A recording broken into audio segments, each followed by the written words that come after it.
yaranlar ahir zaman bolanda.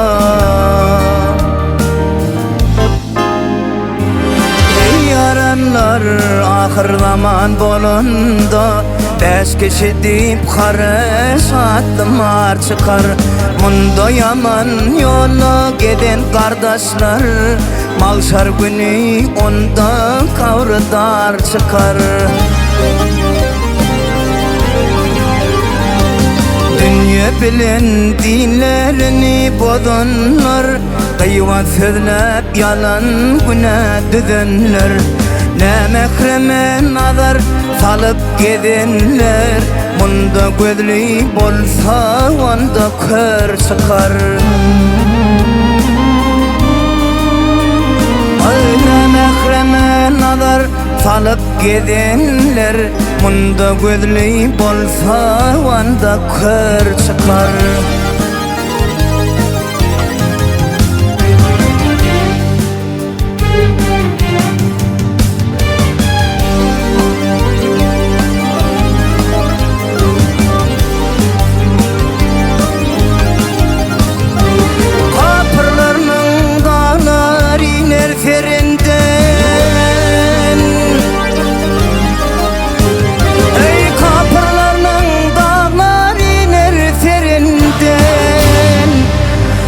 Hatam çıkma cennet höründen.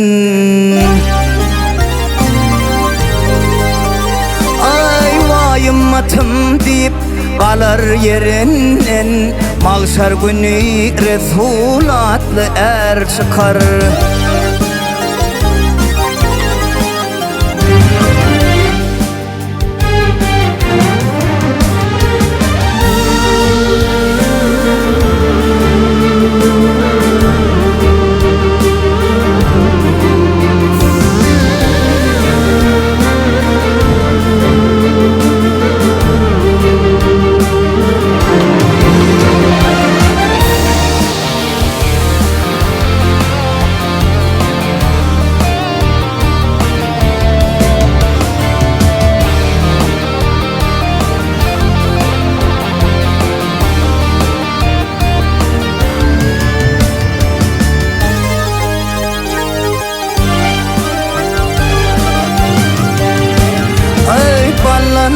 Sütünür akar bulağı, mütminlerin bara bolur ulağı.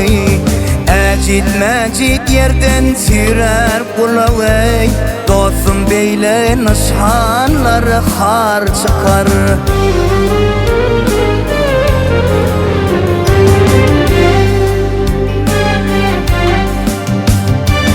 Maltım olayıp bu yollardan çıkmağın, düzülgün ovattur dinin yıkmağın. Ay üzülmez tökmedi boyuna takmağın, haka kullu eylen belki şiir çıkar. Ay üzülmez tökmedi boyuna takmağın, üzülmez tökmedi boyuna takmağın, haka kullu eylen belki şiir çıkar. Munda gözlü bolsa onda kör çıkar, mahşer günü Resul adlı er çıkar.